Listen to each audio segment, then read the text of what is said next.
And sometimes when you say you want to be something, life tests just how much you want to be it. And for me, that happened when I was 14 and I broke my leg during basketball practice. Right, because I saw other people do it before. You know, I'm not the first person who suffered a big injury during sports. And if they were able to overcome that and still become that professional athlete, then I felt as though I wasn't any different.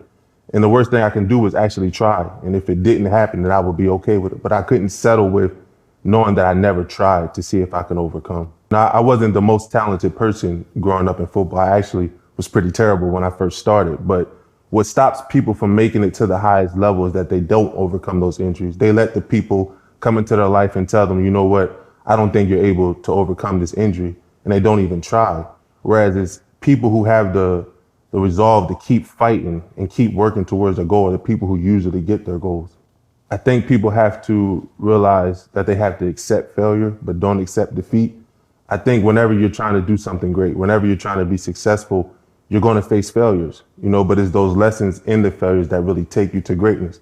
If you look at sports, you know, when we go through practice, we fail all the time in practice, but they're controlled failures so that when it's really game time, when we step out on the field, when it really matters, we're able to execute because we failed so much in practice that we knew what we had to do in the game in order to succeed. And it hurts. Don't get it. No doubt about it. Failure definitely hurts.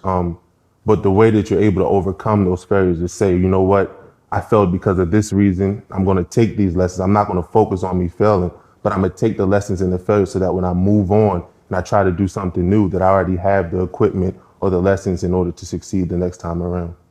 So I came up with the playbook because going into my third year at the NFL, I sat down with the reporter and he had asked me a lot of questions, but the one question that stuck out to me was he had asked me, you've been the top dog your whole career playing sports. What is it like to have to fight for your spot now in the NFL?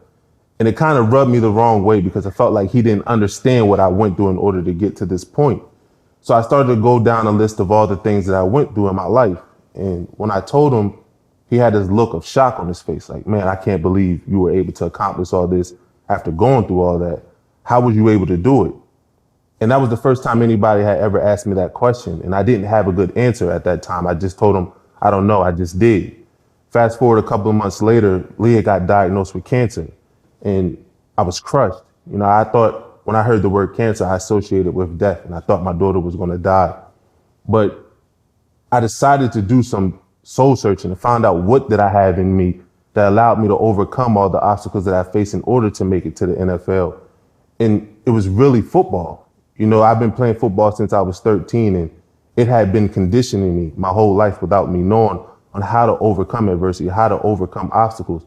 So I came up with a playbook that I was going to use to teach my daughter how to overcome the battle with cancer. Because the beautiful thing about the brain is that we're able to condition it to think whatever we wanted to think and do whatever we wanted to do.